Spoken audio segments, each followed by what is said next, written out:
Hello बच्चों, good morning. जैसा कि आप सभी को पता है कि हम अनोखा प्रयास श्रेष्ठ पुरस्कार परीक्षा 2023 का प्रश्न पत्र आप लोगों के साथ शेयर कर रहे हैं और इसके 4 भाग हम आप लोगों के साथ शेयर कर चुके हैं। इसका अंतिम भाग मैं रुचि रस्तोगी टीम अनोखा प्रयास की ओर से आज आप लोगों के लिए लेकर आई हूँ। इसका अंतिम भाग है गणित का, जो कि शुरू होता है प्रश्न नंबर 81 के साथ। चलिए तो शुरू करते हैं अपनी आज की वीडियो को। पहला प्रश्न है बच्चों, सबसे छोटी सम अभाज्य संख्या कौन सी है? तो सबसे छोटी सम अभाज्य संख्या है 2, क्योंकि 2 क्या है? सम संख्या है और अभाज्य मतलब जो किसी से विभाजित ना होती हो। तो इसका आंसर है ऑप्शन नंबर 3। प्रश्न नंबर 82 है बच्चों, 300 की पूर्ववर्ती संख्या है। पूर्ववर्ती मतलब पहले की संख्या। तो 300 से पहले आता है 299। तो इसका भी आंसर है ऑप्शन नंबर 3, 299। प्रश्न नंबर 83 है, संख्या 35,150 में 5 के दोनों स्थानीय मानों का अंतर क्या होगा? तो ये देखिए, इसमें 5 जो है 2 बार आया है। दोनों का स्थानीय मान निकालकर उनका अंतर निकालना है। पहले 5 का स्थानीय मान है 1 5 लिख के और इसके आगे लगा दे जाएंगे 3 0, क्योंकि 3 अंक है इसके आगे।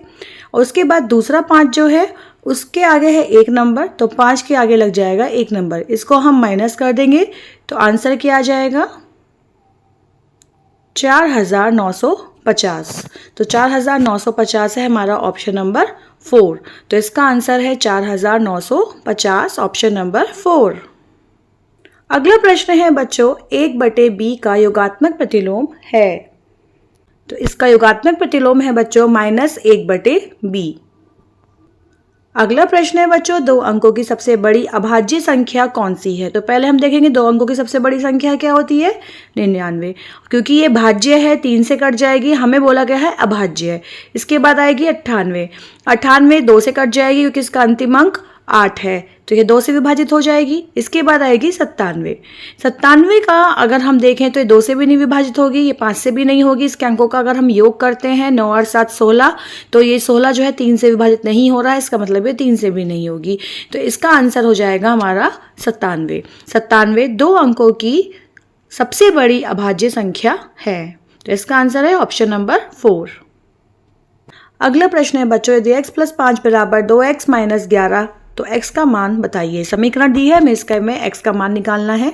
तो x + 5 = 2x - 11, ये समीकरण है। इसमें हम 2x को इधर ले आएंगे LHS में और 5 को ले जाएंगे इधर। तो समीकरण जो हमारी बनेगी वो बनेगी x - 2x = -11 और -5। अगर इसको हम हल करते हैं तो ये एक वाला x प्लस का है और ये वाला x माइनस का है। तो इसका मतलब क्या होगा? दोनों ही आपस में घट जाएंगे, तो आएगा माइनस के x। और ये दोनों ही माइनस के हैं, तो जब माइनस माइनस होता है तो वो आपस में जुड़ जाता है। तो ये आपस में जुड़ जाएंगे, माइनस के हो जाएंगे 16। तो माइनस से माइनस कट जाएगा और आंसर जाएगा x = 16, ऑप्शन नंबर 3। अगला प्रश्न देखते हैं बच्चों, 10 पेंसिल की कीमत 30 रुपए है, तो एक पेंसिल की कीमत क्या होगी? ये सिंपल भाग का सवाल है आपका कि 10 पेंसिल 30 में आती हैं, तो एक पेंसिल के लिए 30/10 कर देंगे तो आंसर हो जाएगी 3 रुपए। एक पेंसिल की कीमत होगी 3 रुपए, ऑप्शन नंबर 3। अगला प्रश्न है बच्चों, 20 डिग्री का कोटि पूरक कोण क्या है? तो कोटि पूरक कोणों में जो सम होता है वो होना चाहिए 90, मतलब 90। तो 90 में से अगर हम 20 माइनस कर दें तो आंसर आएगा 70। तो जो कोटि पूरक कोण होगा इसका 20 डिग्री का, वो होगा 70 डिग्री। तो इसका आंसर है ऑप्शन नंबर 3। 89वां प्रश्न है बच्चों, 180 डिग्री का कोण कहलाता है। तो 180 डिग्री का कोण कहलाता है सरल कोण। सिंपल सा आंसर है इसका, आंसर ऑप्शन नंबर 1, सरल कोण। अगला प्रश्न है बच्चों, 3 अंकों की सबसे बड़ी संख्या की अनुवर्ती संख्या क्या है? तो हम सबसे पहले देखेंगे 3 अंकों की सबसे बड़ी संख्या क्या है। तो 3 अंकों की सबसे बड़ी संख्या है 999 और इसकी अगर हमें अनुवर्ती निकालनी है तो इसमें +1 कर दीजिए और +1 करेंगे तो आंसर आएगा 1000। तो ऑप्शन इज 1, 1000। अगला प्रश्न है बच्चों, 68 भाग -17 का मान होगा। तो भाग को हम बटे में लिख सकते हैं, तो इसको हम बटे में लिख लेते हैं, -68 बटे -17। सिंपल सा है, माइनस से माइनस कट गया। 17 का पहाड़ा हम एक बार पढ़ेंगे यहाँ पर, और यहाँ पर पढ़ा जाएगा 4 बार। तो क्योंकि माइनस से माइनस ऑलरेडी कट चुका है, तो आंसर आएगा इसका +4। तो +4 देखते हैं कौन से ऑप्शन में है, ऑप्शन नंबर 3। तो आंसर है इसका ऑप्शन नंबर 3 +4। अगला प्रश्न है बच्चों, घनाभ में भुजाओं की संख्या होती है। तो घनाभ हमारा क्या होता है, ये वाली जो शेप होती है इसे हम घनाभ कहते हैं। ये है हमारा घनाभ। तो इसमें जो भुजाओं की संख्या है वो कितनी है, इसमें भुजाओं की संख्या होती है 12। तो इसका ऑप्शन है 2, 12। प्रश्न नंबर 93 है बच्चों, समकोण त्रिभुज के तीनों अंकोणों का योग क्या होता है। तो त्रिभुज के तीनों कोणों का योग होता है 180 डिग्री। इसका आंसर ऑप्शन नंबर 3, 180 डिग्री। प्रश्न नंबर 94 है, -1 की घात 999। तो इसका आंसर क्या होगा। अब इतनी बार हम गुणा तो कर नहीं सकते हैं, और दूसरी बात इसमें देखने वाली यह है कि जब हम 1 की गुणा चाहे हम एक बार करें या 999 बार करें, आंसर हमारा एक ही आएगा। तो ये तो तय है कि इसका आंसर एक ही आना है। अब बात आती है माइनस की, इसमें माइनस लगा हुआ है, तो आंसर हमारा -1 आएगा या +1, हमें ये देखना है। तो दोनों कट गए, इसमें से नहीं होगा कोई भी। तो आंसर हमारा -1 आना है या -+, हमें ये चेक करना है। तो देखिए माइनस माइनस की अगर हम गुणा करते हैं तो आंसर आता है हमारा प्लस। मतलब अगर 2 माइनस हैं और उनकी गुणा हो रही है तो आंसर हमारा प्लस आएगा। लेकिन अगर 3 माइनस हैं तो पहला वाला माइनस की गुणा करी हमने दूसरे माइनस से, तो आंसर आ गया हमारा प्लस।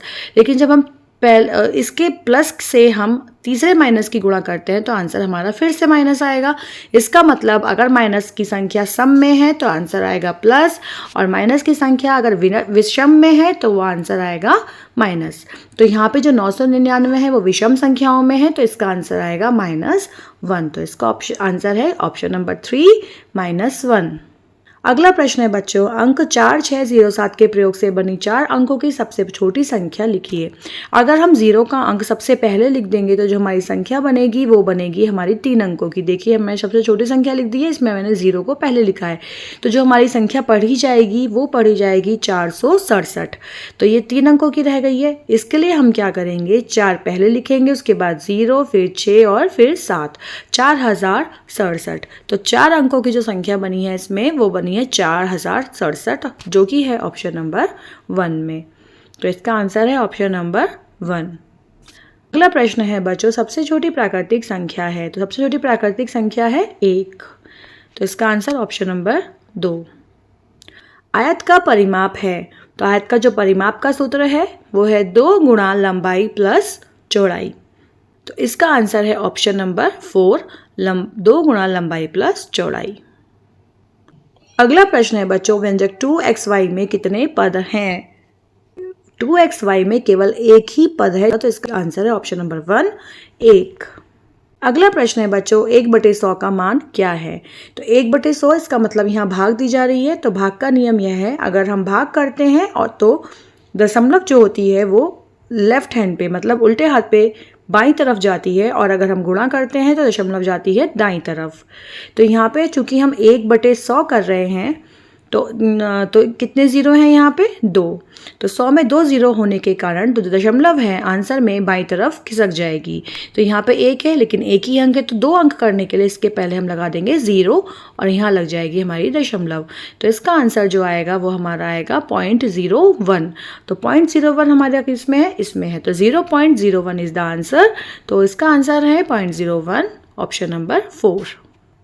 लास्ट क्वेश्चन है पेपर का बच्चों, 4.057 इंटू 100 का मान बताइए। 4.057 गुणा 100 का मान क्या होगा। मैंने अभी आपको बताया कि जब हम गुणा करते हैं तो दशमलव दाईं तरफ चली जाती है और जब हम भाग करते हैं तो दशमलव बाईं तरफ आ जाती है।